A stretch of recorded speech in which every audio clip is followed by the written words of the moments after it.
시편 84편은 복 있는 사람이 누구인가에 대해서 말씀합니다. 4절에 보시면 주의 집에 사는 사람이 복이 있다 그러죠.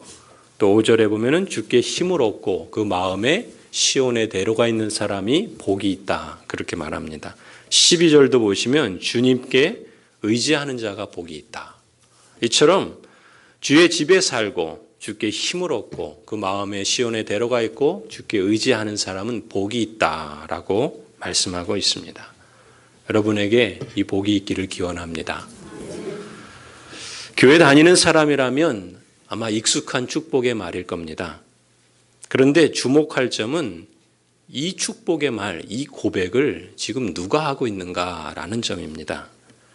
오늘 84편 표제에 보면은 고라 자손의 시다라는 표현이 있지요. 우리말 성경에는 이 말을 관주 성경 같은 데만 이렇게 쓰지만 히브리어 성경에서는 이 말이 있습니다. 고라 자손의 시라는 표현을 그대로 쓰고 있죠. 이 고라라는 사람은 어떤 사람인가 하면은 레위, 그 제사장 가문인 레위의 증손입니다. 이 고라는 모세 시대에 살았던 사람이고 그리고 르우벤의 자손 다단 아비람이라고 하는 사람 또 온이라는 사람하고 작당을 해서 이스라엘의 그 회중 가운데 족장 250명과 힘을 앞에서 모세와 아론에게 반역한 사람입니다. 고라가 그런 사람이었습니다. 그래서 이 고라가 어떻게 됩니까? 하나님의 진노를 받죠. 이 고라만이 아니라 고라에 속한 모든 사람들이 땅이 갈라져서 순식간에 땅에 빠져버리는 그런 산채로 땅에 삼킨 되어 음부에 떨어졌다. 성경은 그렇게 기록하고 있거든요. 이런 하나님의 진노를 받은 사람이 고라입니다. 그러니까 이 고라를 보면은 하나님에게 사실 가까이 할 수 없는 그런 사람이라고 볼 수 있겠죠. 그런데 오늘 본문을 보십시오. 이 찬송이 뭐라고 시작합니까? 만군의 여호와여 주의 장막이 어찌 그리 사랑스러운지요. 고라 자손들이 하고 있는 그 찬송입니다. 지금 그 조상 고라는 모세 시대에 하나님 앞에 반역을 주도해서 심판받은 사람이었어요. 그런데 그 자손은 지금 다윗 시대에 성전에서, 성전이란 뭡니까? 하나님 가장 가까이에서 말하자면 찬양대로 노래하는 사람들로 하나님을 섬기는 사람들이 된 겁니다. 또 고라 자손들은요, 성전 문지기의 역할도 했고 또 예배를, 제사를 수종드는 그러한 역할도 담당했습니다. 그렇게 보면 참 놀랍지 않습니까? 그 조상은 하나님께 반역했던 사람인데 그 자손들은 오히려 하나님 가장 가까이에서 섬기는 사람들이 된 겁니다. 어찌 보면 이것이 하나님의 일하시는 방법인 것 같아요. 세상에서는 그 부모가 잘못하면 그 자식도 마치 주홍글씨처럼 낙인 찍어서 계속해서 못되게 하지 않습니까? 그런데 지금 하나님은 어떻게 일하시는가? 하나님 앞에 반역한 그 사람임에도 불구하고 그들을 하나님을 가장 가까이에서 섬기는 사람들로 일하신다는 것입니다. 그게 은혜의 방식이죠. 에스겔 선지자는 이렇게 말합니다. 그 아들이 그 아비의 행한 모든 죄를 보고 두려워하여 그대로 행하지 아니하고 내 규례를 지키며 내 율례를 행할진대 아들은 아비의 죄악을 담당치 아니할 것이라. 하나님의 은혜의 말씀이죠. 여러분, 고라 자손들이 뭐라고 고백합니까? 내 영혼이 여호와의 궁정을 사모하여 쇠약하다 그래요.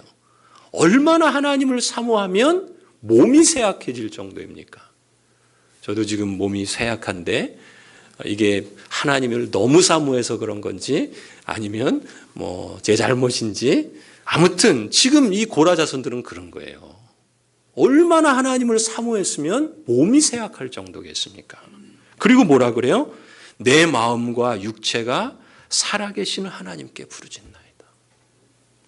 고라 자손들이 쓴 시가요, 찬송이 시편에 여러 편 나오는데 대표적인 것이 42편입니다. 거기에 보면은 우리가 잘 부르는 노래 중에 있어요. 42편에 뭐라 그러냐면요. 하나님이요. 사슴이 시냇물을 찾기에 갈급함 같이 내 영혼이 주를 찾기에 갈급합니다. 고라 자손들이 그렇게 말하는 거예요.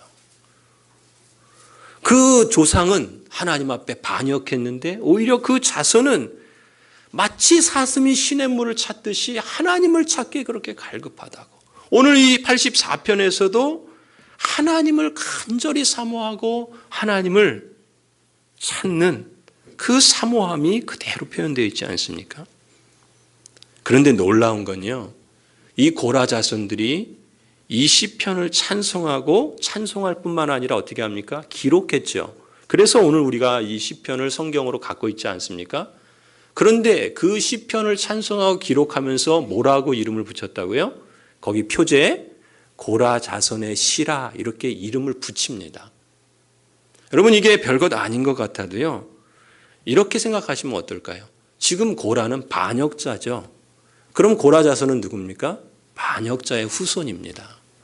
반역자의 후손이 지금 자신의 이름을 마치 반역자의 후손이라는 그 주홍글 씨가 늘 그 일평생 따라다녔을 법한데 그 이름을 그대로 자신들의 그 찬송에 붙이는 거예요. 왜 그랬을까요? 아마 이런 상상을 할 수 있지 않을까 싶어요. 자신들의 그 실패와 그 부끄러움을 오히려 그것을 자신들이 더 하나님의 은혜를 사모하고 하나님의 은혜만을 갈망하겠다라고 하는 그런 기폭제로 삼지 않았을까? 자신의 그 실수와 실패, 아니 자신들의 실수와 실패가 아니죠. 그 조상의 실수와 실패를 오히려 자신들이 하나님을 더 가까이 하고 하나님을 더 사모하고 하나님을 더 찬송하고자 하는 그런 열망의 기폭제로 삼은 것이 아니겠는가. 성도 여러분, 같은 축복이어도 지금 오늘 이 시편 84편이 말하는 것처럼 같은 축복이어도 우리가 일상적으로 늘 교회에서 듣는 축복이어도 사람에 따라 실감하는 정도가 다르지 않습니까? 뼈아픈 과거가 있음에도 불구하고 성전에서 섬기며 하나님을 노래하는 이 고귀한 소명을 받은 것이 너무나 감격스럽고 너무나 복되기에 정말 감사하는 마음에서 진심으로 그리고 전심으로 하나님께 찬양의 고백을 드리는 겁니다. 성도 여러분, 오늘 우리는 2018년 마지막 주일을 맞이하고 있습니다. 여러분의 마음은 어떠신가요? 새해가 시작되고 그게 엊그제 같은데 벌써 한 해를 마무리하게 됩니다. 보통 새해가 되면 어떻게 합니까? 뭔가 새로운 계획도 세우고 꿈도 갖고 뭐 그렇게 시작하지 않습니까? 그런데 지나고 나면 어때요? 이룬 것보다는 후회되는 게 더 많지 않습니까? 그래서 아쉬움이 더 크게 보이는 것 같습니다. 나이를 먹으면서 그게 이골이 나서 그런지 아예 이제는 계획조차 안 합니다. 그냥 접어두고 사는 거예요. 그냥 계획 세우고 꿈 갖고 있다가 나중에 가면 후회될 것 같으니까 아예 그냥 그런 마음도 접고 사는 게 아닌가 싶습니다. 영적으로도 우리가 그럴 수 있지 않을까 싶습니다. 오늘 이 시편 84편을 마지막 주일 설교로 함께 나누면서 우리가 이런 마음을 가지면 좋겠다라는 것입니다. 여러분, 하나님 나라에 속한 사람들이라고요, 넘어지지 않는 법은 없습니다. 하나님 나라에 속한 하나님 나라의 시민이어도 넘어질 수 있습니다. 실패할 수 있고요, 실수할 수 있고요, 또 기대만큼 계획만큼 또 소망만큼 이루지 못할 수도 있습니다. 우리도 다 넘어집니다. 그런데 중요한 건 뭡니까? 그 넘어짐보다 한 번 더 일어나는 사람이 성도라는 거죠. 잠언 24장 말씀에 이렇게 말합니다. 대저 의인은 7번 넘어질지라도 다시 일어나려니와 악인은 재앙으로 말미암아 엎드러지느니라. 여러분 7.8기가 아마 성경에서 나온 것 같아요. 뭐라 그럽니까? 의인은 7번 넘어질지라도, 하나님 나라의 시민이어도 하나님 나라의 백성이어도 넘어진다는 거죠. 그런데 차이가 있다면 뭐예요? 한 번 더 일어나면 됩니다. 그 넘어진 것에 한 번 더 다시 일어나면 되는 것이죠. 실수하고 실패해서 넘어졌을지라도 한 번 더 일어나면 되는 겁니다. 오히려 이 고라 자손들처럼 자신들의, 아니 그 누구의 실패와 부끄러움을 오직 하나님의 은혜를 갈망하는 그러한 기폭제로 삼는다면, 그러면 하나님께서 얼마든지 그 사람을 복된 자리로 인도하신다는 것이죠. 이것이 오늘 시편 84편이 우리에게 주는 메시지입니다. 참 하나님은 은혜로우시지 않습니까? 하나님이 그렇게 일하시는 것입니다. 여러분 5절을 보시면요, 고라 자손이 이렇게 간증하죠. 5절입니다. 주께 힘을 얻고 그 마음에 시온의 대로가 있는 자는 복이 있나이다. 여러분 시온은 예루살렘에 있는 작은 산이에요. 뭐 그렇게 높은 산도 아닙니다. 아주 작은 산이에요. 이 시온에 다윗이 성을 지었고, 그리고 솔로몬은 성전을 지었습니다. 그래서 시온 하면은 구약 성경을 보면은 시온을 두고 하나님께서 자신을 나타내는 곳이다. 아모스에서 그렇게 말하고요. 또 시편을 보면은 시온에서 하나님은 구원하신다 이렇게도 표현하고요. 또 하나님은 시온에서 축복하신다 이런 표현도 씁니다. 그러니까 하나님께서 자신을 나타내시고 또 하나님께서 축복하시고 또 하나님께서 구원하시는 곳을 말할 때는 대표적으로 시온 이렇게 말하는 거예요. 그러니까 시온이라는 말은 마치 대명사처럼 그렇게 쓰는 거예요. 하나님께서 나타내시고 구원하시고 또 축복하시는 곳, 그것을 시온이라고 말하는 겁니다. 그렇다면 오늘날 시온은 무엇인가? 시온은 곧 하나님 나라입니다. 그리고 하나님 나라 백성의 예배 공동체가 시온이라고 말할 수 있습니다. 마음에 시온의 대로가 있는 자는 복이 있다. 무슨 얘기겠습니까? 시온의 대로를 통해서 하나님께 가까이 가는 자에게 하나님께서 복을 주신다라는 것이죠. 시온의 대로를 통해서 하나님이 계신 성전으로 갈 수 있는 겁니다. 하나님을 만나고 하나님을 나타내 주셔서 하나님의 구원을 맛보고 하나님의 축복을 실감하는 것이죠. 저는 우리 교회가 이 시온의 대로가 되기를 축복합니다. 우리 교회를 통해서 하나님을 만나고 하나님의 그 나타내심을 경험하고 하나님께서 축복하시며 하나님께서 구원하시는 곳, 우리 교회가 바로 그러한 시온의 대로가 되기를 원합니다. 마음에 시온의 대로가 있는 자, 달리 말하면 시온을 향해 나아가는 순례자들을 말하고 있는 것입니다. 하나님이 계신 시온을 향해서 순례길에 오른 사람이 복 있는 사람인 것이요, 그 마음이 하나님이 다스리는 나라를 향해서 순례길에 오른 사람이 복이 있다는 것이죠. 제가 지난번 금요기도회 때 한번 이 설교를 한 적이 있을 겁니다. 2016년 5월 4일 날 제가 일기를 쓰면서 이렇게 일기를 썼었습니다. 나를 다시 한국에 보내시는 하나님의 섭리를 생각하며, 제목을 이렇게 잡고요. 이렇게 썼습니다. 14년 만에 다시 한국에 온다. 캐나다에 가서도 하나님의 섭리를 느꼈듯이 다시 조국 땅을 밟으면서도 그 섭리를 느낀다. 첫 번째, 어머니와의 마지막 여정을 준비한다. 두 번째, 삶, 사람, 사랑으로 구성한 인생 비전을 새롭게 한다. 3. 기세당당한 교회와 다음 세대를 세워 이루어간다. 그 당시 제가 이 일기를 쓰고 그리고 7월에 이제 우리 교회 부임을 했죠. 저는 그때나 지금이나 제 마음이 하나님이 다스리는 그 나라를 향해서 순례의 길을 간다. 저는 그렇게 믿습니다.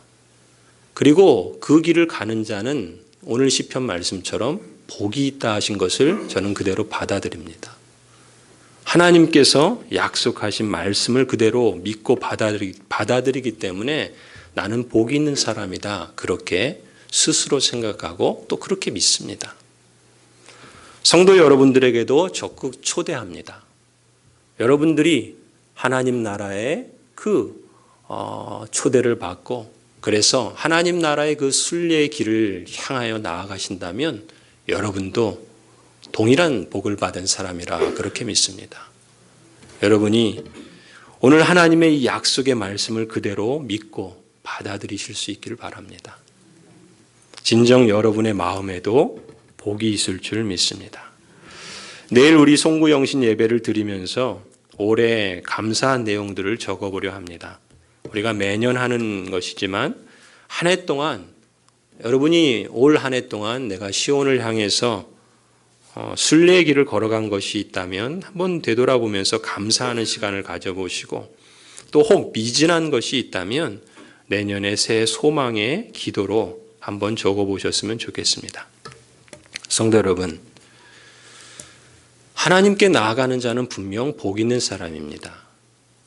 그런데 하나님께 나아가는 순례의 길은요, 항상 넓은 길만은 아닙니다. 오늘 6절을 보시면요, 눈물 골짜기로 지나갈 때도 있다고 말씀합니다. 때때로 울 때도 있습니다.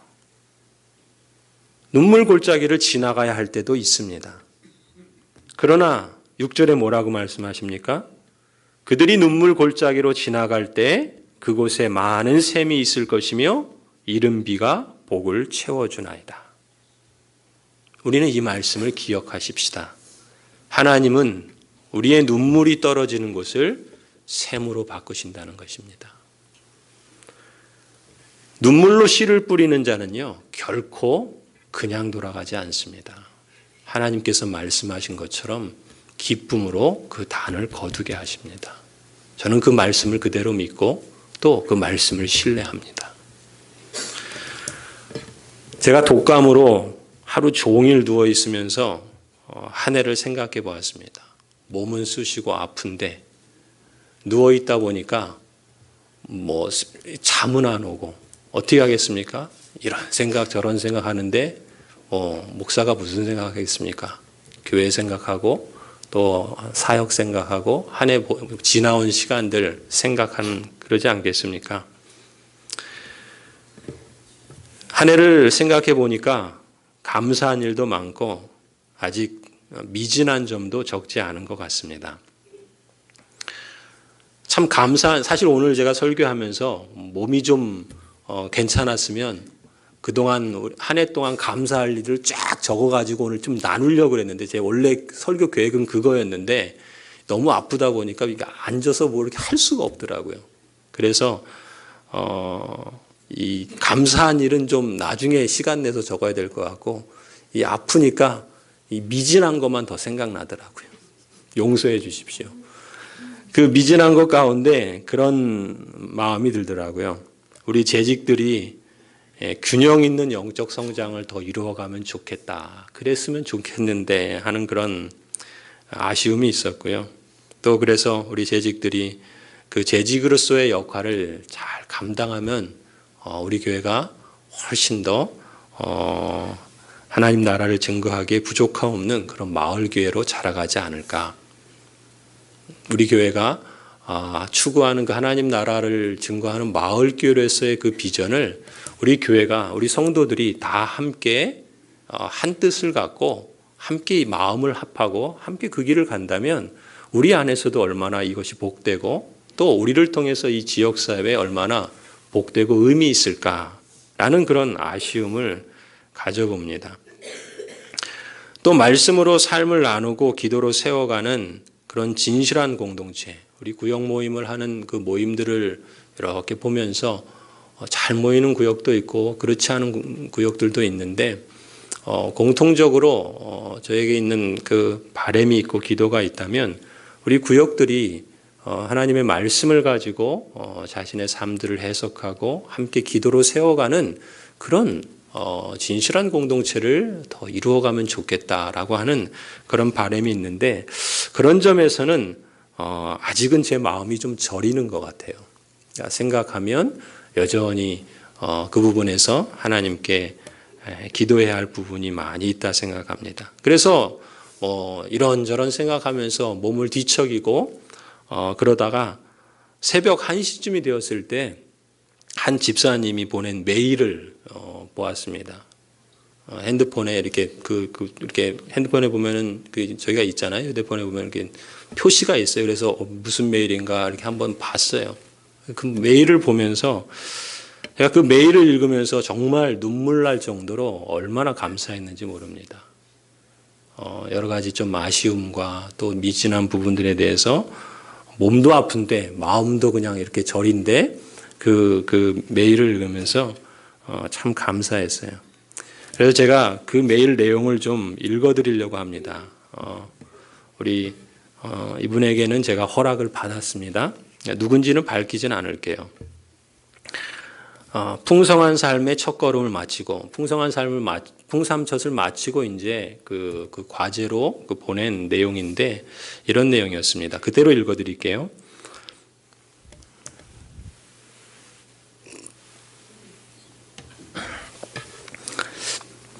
풍성한 삶의 첫걸음을 마치고 풍삼초 이후의 기대감을 가지고 물론 부담감이 없진 않았지만 풍삼초에 임했습니다. 지금까지 자신의 신앙을 되짚어보는 계기가 되었던 풍삼초와는 많이 달랐습니다.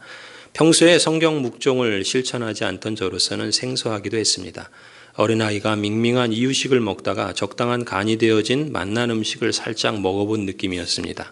자꾸 먹고 싶은 잊을 수 없는 맛이었습니다. 성경 묵종을 하면서 변화된 저의 모습을 간략히 요약해 보자면 1. 성경을 읽으면서 왜라는 질문을 계속 해보게 되었습니다. 처음에는 한 구절을 여러 번 소리내어 읽어보고 또 읽어보았어요. 그랬더니 그랬구나 해서 왜 그랬지? 왜 그랬을까? 라는 생각이 들었어요. 질문이 생기니까 자연스럽게 답을 생각해 보게 되었으며 이어서 답을 성경에서 찾아보게 되었어요. 그 당시 문화를 모르는 제가 이해할 수 없는 것도 있는 것 같았고 혼자 추측하여 생각한 것도 있지만요.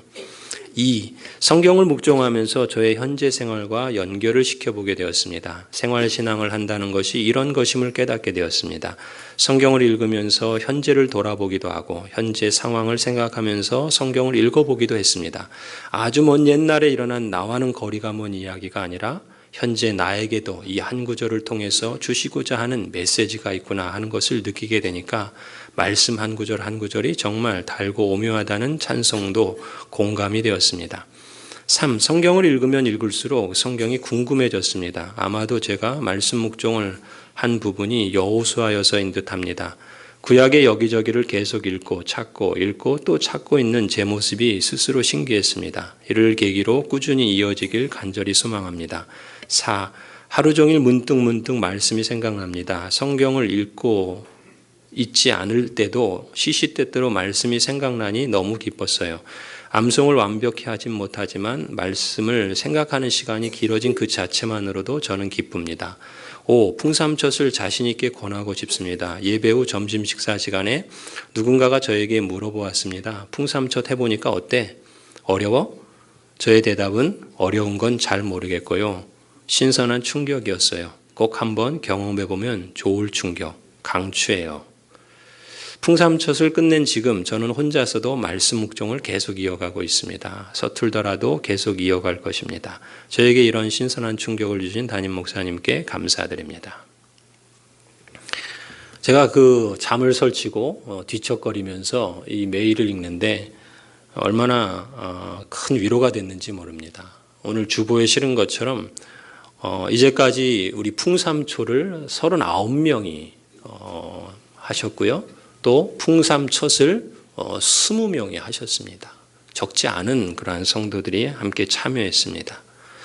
우리 교회가 하나님 나라를 증거하는 마을교회를 표방하고 있고 또 그것을 위해서 우리가 다양한 모습들로 한 걸음 한 걸음 내딛고 있습니다.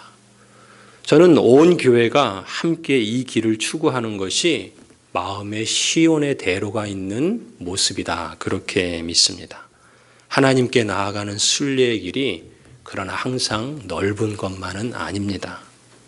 그런데 넓은 길로 다닐 때보다 눈물의 골짜기로 통과할 때 오히려 저희는 힘을 더 얻고 더 얻어서 나아갈 줄로 믿습니다. 시온에서 하나님 앞에 각기 나타나는 은혜를 실감하게 될 거리라 그렇게 믿기 때문입니다. 성도 여러분, 저의 간절한 바람은 이것입니다. 우리 교회의 모든 성도들이 함께 이 길을 가는 것입니다. 그리고 하나님께서 말씀하신 것처럼 이 길은 우리에게 진정 복이 되는 길이라 그렇게 믿습니다. 마음의 시온의 대로가 있는 자는 무엇을 하는가? 우리는 그렇다면 무엇을 해야 할 것인가? 오늘 이 시편 84편을 보면요. 이 고라 자손들이 이렇게 표현합니다. 8절을 보면요. 하나님께 기도합니다. 내 기도를 들어주소서 기도합니다. 9절도 보면요. 내 사정을 살펴 돌아보옵소서 하나님께 아뢰입니다. 또 10절도 보시면요. 나를 사용하여 주옵소서 이렇게 간구합니다. 악인의 장막에 사는 것보다 하나님의 전에서 문지기라도 쓰임받는 것이 더 복되나이다. 그 조상 고라가 악인의 장막에서 땅이 갈라져 죽는 것보다 성전의 문지기로서 하나님을 찬송하는 것이 훨씬 더 복되다 그렇게 고백합니다. 그렇게 한 날이 악인의 첫날보다 낫다라고 고백합니다. 그러면서 12절에 만군의 여호와여 주께 의지하는 자가 복이 있나이다 그렇게 말하는 것입니다. 여러분, 하나님께 기도하고 자기의 사정을 말하고 하나님께 자신을 드리고 주께 의지하는 자에게 하나님께서 복을 주십니다. 2016년 7월 30일 토요일에 제가 우리 교회 부임하고 나서 그때는 시차가 아직도 적응이 안 돼가지고 저는 새벽이 되면은 부엉이처럼 잠이 깨가지고 그렇게 보낼 시간이었는데 그때 이렇게 일기를 썼습니다. 꿈꾸지 않으면. 새벽 잠을 깨고 일찍 예배당을 찾았다. 제가 그때 시차 때문에 한두 시면은 꼭 일어나가지고 할 일이 없으니까 어느 날은 너무 일찍 교회를 찾은 거예요. 일찍 찾았는데 보니까 몇 분은 저보다 먼저 와 계신 분도 계시더라고요. 도대체 이분들은 뭐예요? 정말 은혜가 됐습니다. 감동이 됐어요. 이런 분들이 우리 교회에 있구나. 제가 그때 이제 그런 일기를 쓴 거예요. 새벽잠을 깨고 일찍 예배당을 찾았다. 나와 우리 가족, 확대 가족, 교회를 말하는 겁니다. 확대 가족을 위해 기도한다. 고양제일교회와 시온성교회를 위해서 기도한다. 고양제일교회가 고양동의 마을교회가 되게 하소서. 정말 우리 교회가 마을교회가 될 수 있을까? 지금은 보이지 않는다. 하지만 분명한 것은 꿈꾸지 않으면 그려지지 않으며 그리지 않으면 보여지지 않는다는 사실이다. 지금은 기도로 꿈꿀 때이다. 마음으로 그려볼 때이다. 어떤 모습으로 마을교회로 서 있을지 그리고 눈물로 씨를 뿌릴 때이다. 기쁨으로 그 열매의 단을 거둘 때를 소망하며 하나님 다시금 기도합니다. 남자들의 마음을 주시옵소서. 아니 남자들의 마음을 주께서 취하시옵소서. 이 땅의 남자들 또 우리 교회 남자들을 취하여 가소서. 새벽 기도를 준비하기 위해서 거의 매일 새벽 3시 30분에 일어나서 사택에서 고양동을 내려보면서 지금도 제 마음에 갖는 기도와 간절함은 이것입니다. 제가 그 당시에는 한 새벽 3시 30분에 일어나는데 요즘은 조금 요령이 생겨갖고 한 4시 15분쯤에 일어납니다. 그러면서 딱 보면은 제가 일어나면 딱 보이는 게 고양동이 쫙 보이거든요. 그냥 그 사택에서는 그냥 쫙 고양동 전체가 이 큰 도로가 쫙 보입니다. 그러면서 이제 제 나름대로 지난번에 그런 말씀도 드렸죠. 때로는 축복하기도 하고 때로는 마치 이 고양동을 다 품은 사람처럼 그렇게 표현하기도 하는데 여러분 제가 5월 1일 설교를 하기 위해서 우리 교회에 토론토에서 비행기를 타고 날아왔을 때 제가 했던 첫 설교를 기억하시는지 모르겠습니다. 그때 제가 왼손잡이 에웃이라는 설교를 했습니다. 그때 어떤 메시지를 강조하고 싶었는가? 두 가지였습니다. 왼손잡이의 원리와 에웃의 원리였습니다. 에웃의 원리라는 것은 약해도 하나님과 연결되면 승리한다는 거였고, 왼손잡이 원리는 개인은 약해도 몸으로서 모두가 함께 손잡으면 승리한다는 원리였습니다. 저는 이것이 진리라 믿습니다. 에웃에게만이 아니라 오늘 우리에게도 사실이다 그렇게 믿습니다. 하나님께 기도하고 자기의 사정을 말하며 하나님께 자신을 드리고 주께 의지하는 자에게 하나님께서 복을 주시리라 말씀하신 대로 저는 그대로 믿습니다. 그 마음에 시온으로 가는 대로가 있는 자, 곧 하나님의 나라를 향해 순리의 길을 가기 위해서 기도하고 자신들의 사정을 말하고 하나님께 자신을 드리고 주께 의지하는 교회에게 하나님께서 복을 주시리라 저는 그렇게 믿습니다. 저에게 신앙생활에서의 최고의 가치가 있다면 하나님의 인정을 받는 겁니다. 하나님의 칭찬을 듣는 겁니다. 하나님을 기쁘시게 할 때 진정 나에게도 형언할 수 없는 기쁨과 복이 있다는 걸 알기 때문에 그렇습니다. 나에게만이 아니라 나와 우리 가족들, 자녀들에게도 그 복이 임한다는 것을 믿기 때문에 그렇습니다. 저는 이 복을 우리 교회에 속한 여러분 모두가 다 함께 실감할 수 있기를 원합니다. 그 길을 함께 나아갈 수 있기를 소원합니다. 이 길을 함께 가십시다. 여호와 하나님은 해요 방패십니다. 여호와께서 은혜와 영광을 주시며 정직히 행하는 자에게 좋은 것을 아끼지 아니하실 것임이니이다. 만군의 여호와여 주께 의지하는 자가 복이 있나이다. 아멘. 기도하시겠습니다.